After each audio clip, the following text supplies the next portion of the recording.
Assalamualaikum warahmatullahi wabarakatuh. Berikut ini merupakan bagian ketiga daripada analisis regresi berganda menggunakan software SPSS.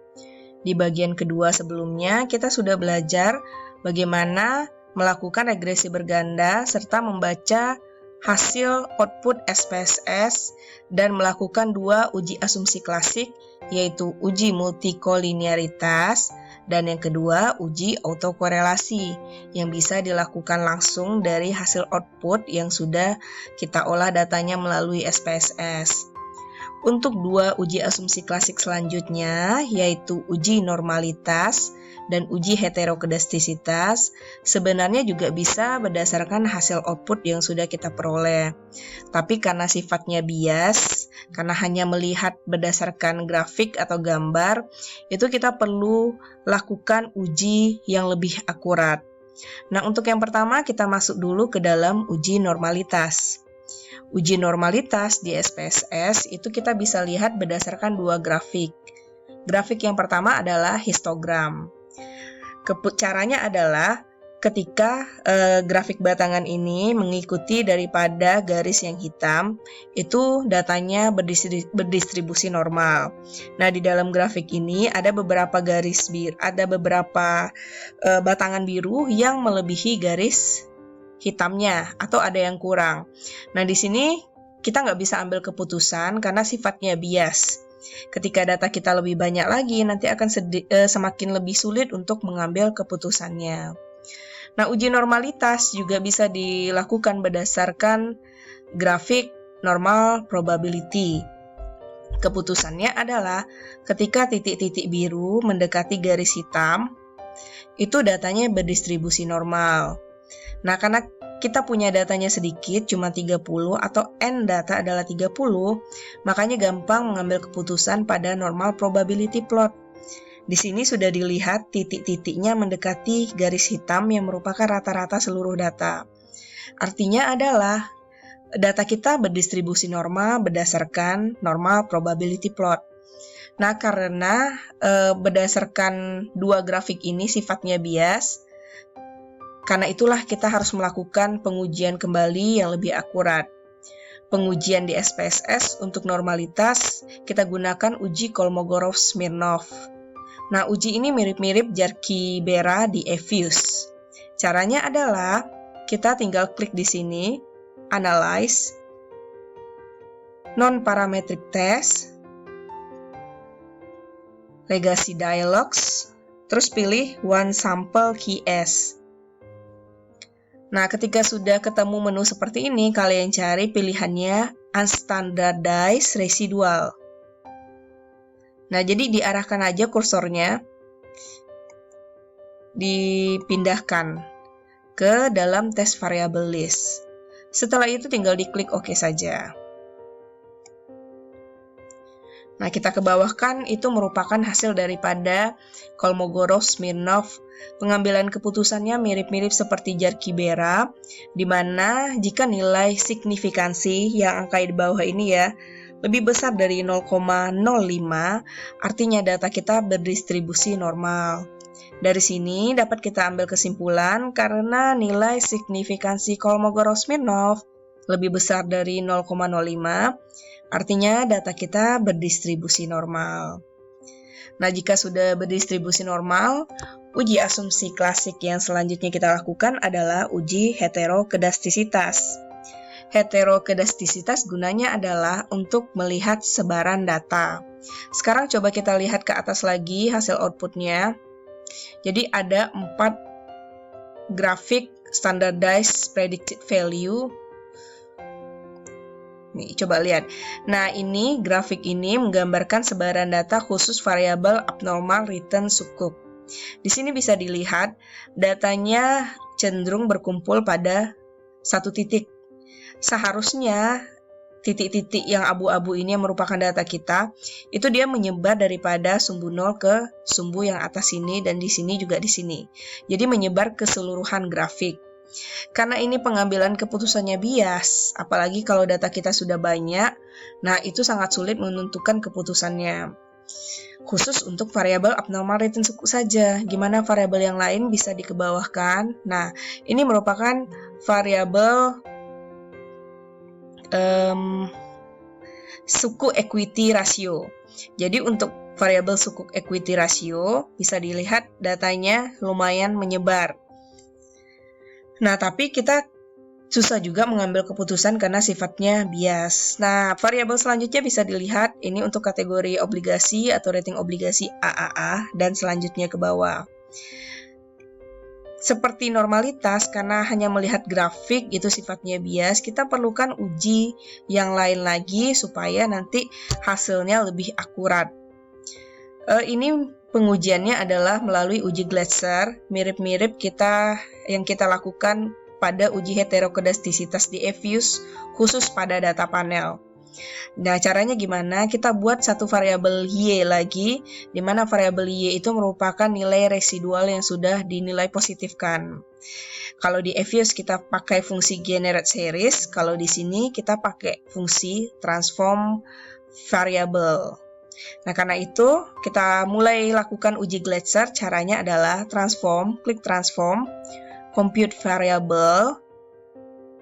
Nah, kalau sudah ada menu seperti ini, di function groupnya, klik 2 kali all-nya, klik 2 kali pilihan ABS. Ini fungsi untuk mempositifkan variabelnya atau data. Nah, sekarang yang kita pindahkan adalah unstandardized residual. Kita pindahin, tinggal diklik ini saja. Di target variabelnya kita ketikkan res. Boleh yang lain terserah, cuman saya menggunakan res sebagai simbol dari residual. Nah, ini tinggal diklik OK saja. Kita sudah berhasil membuat variabel baru yang nama variabelnya res, di mana res itu adalah nilai positif dari residual kita. Nah, kalau kita balik ke datanya, jadi tinggal diklik aja Windows di sini, kita balik ke datanya. Ini merupakan variabel baru, unstandardized residual yang kita positifkan, yang kita kasih nama res tadi. Mau desimalnya dibuat 5 juga boleh, atau 6 juga boleh, terserah, jadi nggak apa-apa. Oke. Ini mau nggak diganti juga nggak apa-apa. Nah, sekarang selanjutnya adalah kita akan melakukan regresi ulang di mana variabel Y-nya itu kita ganti jadi residual yang sudah kita buat tadi. Caranya tinggal klik Analyze, klik Regression, klik Linear. Jadi biar kalian tidak bingung, saya akan berusaha melakukan langkah yang segampang mungkin. Abnormal return-nya dikembalikan lagi, kita ganti menjadi variabel yang baru kita buat tadi, residualnya. Nah, variabel independen-nya tetap sama semuanya, nggak usah diganti. Nah, ini tinggal diklik OK. Nah, hasil yang baru akan muncul di menu yang di pinggir sini. Ini merupakan hasil regresi khusus untuk pengujian heterokedastisitas saja. Jadi untuk uji T sama uji F, kita masih gunakan yang awal tadi kita lakukan regresi, yang ini. Jadi tinggal diklik aja. Sekarang kita pakai yang ini untuk pengujian daripada uji heterokedastisitasnya. Coba pilih ANOVA, tujuannya apa? Kita ingin melihat yang koefisien ini nih. Jadi koefisien ya. Sekarang kita lakukan uji heterokedastisitas. Ketentuannya mirip uji Glasser di Evius. Nilai signifikansi ini tidak ada yang boleh lebih besar daripada tidak ada yang boleh lebih kecil daripada 0,05. Artinya signifikansi harus lebih besar dari 0,05 supaya data tidak terjadi heterokedastisitas atau terjadi homokedastisitas, lawannya heterokedastisitas. Nah, untuk itu kita lihat ada dua variabel yaitu suku equity ratio.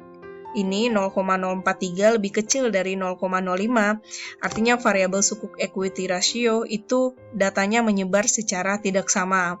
Selanjutnya adalah rating obligasi yang BBB, nilai signifikansinya 0,08 lebih kecil daripada 0,05, artinya tidak lolos homokedastisitas atau terjadi heterokedastisitas. Nah, karena itu, apa yang harus kita lakukan selanjutnya? Kita melakukan regresi ulang dengan menghilangkan variabel yang memiliki signifikansi yang terkecil dulu, tapi yang batasnya adalah kecil dari 0,05. Jadi ada dua, yang lebih kecil dari 0,05, yang paling kecil di antara kedua signifikansi ini adalah rating obligasi BBB. Karena itu yang rating obligasi BBB itu kita lakukan regresi tapi nggak kita ikut sertakan daripada penelitian kita. Nah, selanjutnya kita lakukan regresi ulang ya. Jadi caranya analyze regression linear. Kita nggak menggunakan residual lagi. Kenapa? Residual itu fungsinya adalah supaya kita melakukan pengujian heterokedastisitas saja. Nah, kita balikkan variabel Y kita dan kategori obligasi atau rating obligasi BBB itu kita kembalikan lagi karena dia tidak lolos uji homokedastisitas atau terdapat heterokedastisitas. Selanjutnya tinggal kita klik OK saja. Kita lihat lagi bagaimana R-square kita. Jadi ini R-square kita 7,3% R-square-nya. Darby Watson-nya 2,9. Uji F-nya masih tidak signifikan. Nah, ini uji T-nya.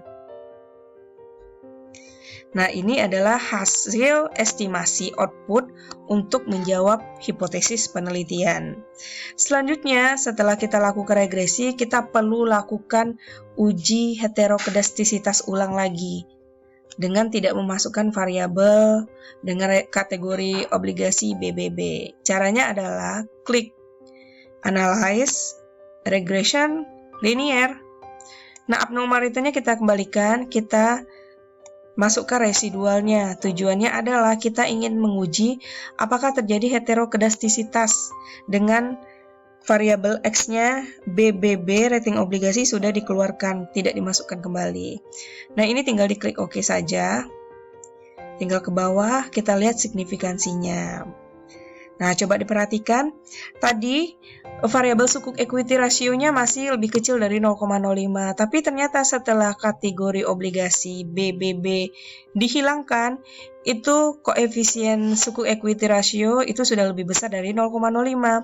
Jadi, ketika terjadi heterokedastisitas, kalian tidak boleh menghilangkan langsung dua variabel yang lebih kecil dari 0,05. Coba hilangkan satu-satu dulu, baru dilakukan uji heterokedastisitas.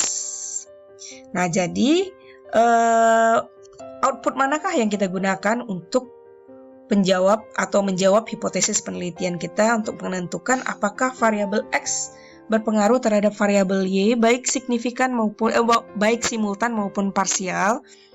Itu kita pakai output yang sebelumnya. Karena di sini merupakan regresi antar variabel Y.